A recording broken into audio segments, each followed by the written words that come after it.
রাত গভীর। দিনের আলোর ক্লান্তি আর শহরের কোলাহল নিয়ে এসেছে। রূপা এক হাতে ছেলের স্কুলের বইগুলো গুছিয়ে রাখছে, আরেক হাতে রাতের খাবারের থালাগুলো ধুচ্ছে।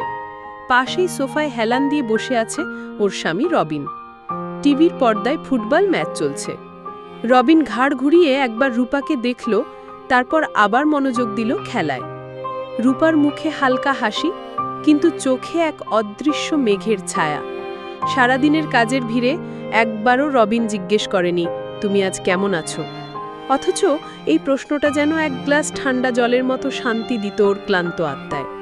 রবিন হয়তো জানে না, লবণের গন্ধ লেগে থাকা ওর শরীরের গভীরে একটা হৃদয় আছে, যেটা শুধু স্পর্শের তৃষ্ণা বোঝে না, একটুখানি উষ্ণতার খোঁজ করে। একটু পর রবিন উঠল, টিভির শব্দ কমিয়ে বলল, ঘুমাবো, আলো নিভিয়ে দাও। রূপা ধীর পায়ে এগিয়ে বাতির সুইচ টিপল।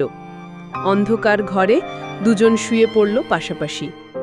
রবিন অভ্যাস মতো রূপার দিকে পিঠ ফিরিয়ে শুয়ে পড়ল। রূপা একটু নড়ে চড়ে ওর দিকে মুখ ফেরালো। কতদিন হয়ে গেল রবিন ওকে বুকে টেনে নেয় না। ভালোবাসার উত্তাপটা কেমন যেন ফিকে হয়ে গেছে। হঠাৎ করেই রূপার মনে পড়ল, আজ সকালে বাজারে যাবার সময় রবিন একটা কাজলের কৌটা চেয়েছিল। রবিন হয়তো ভুলেই গেছে। তার হয়তো মনে আছে রাস্তার মোড়ের ওষুধের দোকানে কন্ডম কেনাটা জরুরি ছিল, কিন্তু রূপার চোখে যে কাজলটুকু সাজানোর কথা ছিল সেটার কথা মনে নেই। সংসারটা তো শুধু শরীরী আকাঙ্ক্ষার নাম নয়।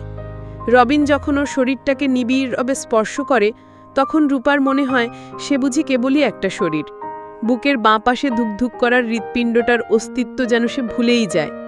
রবিন হয়তো বোঝে না, শুধু ব্লাউজের বোতাম খোলা আর নিয়ম করে শরীরে খেলায় মেতে ওঠাটা সংসার নয়, এর বাইরেও আরও অনেক কিছু থাকে। ভালোবাসা মানে তো শুধু বীর্যস্খলনের পর পাশ ফিরে ঘুমানো নয়। ভালোবাসা মানে তো ভালোবাসার মানুষটার কপালে আলতো করে হাত বুলিয়ে দেওয়া, যতক্ষণ না সে গভীর ঘুমে তলিয়ে যায়।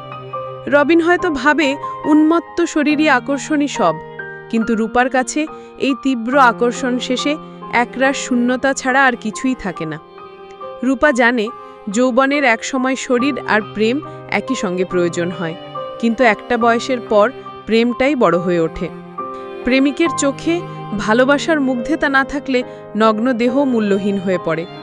রূপার চোখ রবিনকে দেখে না, সে দেখে রবিনকে, যার চোখে একদিন তার কাজলের গভীরতা ছিল, গালের টোল ছিল, কপালের টিপের মুগ্ধতা ছিল। রবিন কি জানে রূপার হৃৎপিণ্ডটা এখনো অপেক্ষা করে রবিন কখন ওর চোখে চোখ রাখবে, কখন বলবে, তোমাকে দেখছি আর মনে হচ্ছে এই এক আস্ত রাত এভাবেই তোমাকে দেখতে থাকি। ভালোবাসায় শরীর আসাটাই স্বাভাবিক, কিন্তু সেই শরীরেও যেন ভালোবাসা থাকে, যে শুধু শরীরের গভীরতা মাপে কিন্তু ভালোবাসার হৃৎপিণ্ডের গভীরতা বোঝে না, সে আর যাই হোক প্রেমিক নয়। আজ রাতে রূপা রবিনকে ছুঁয়ে দেখল। রবিন গভীর ঘুমে। রূপা আস্তে করে রবিনকে জড়িয়ে ধরল। ভাবল, ইস, রবিন যদি আজ শুধু ওর হাত ধরে বসে থাকত, যদি শুধু দুটো সুখ দুঃখের কথা শুনত। রূপার বুকের গভীরে যে মুগ্ধতা ফুরিয়ে আসছে, সেটা হয়তো রবিন কোনোদিন টের পাবে না। আর যেদিন সেটা টের পাবে, সেদিন হয়তো তার কামনার প্রতিও আর কোনো আকর্ষণ থাকবে না।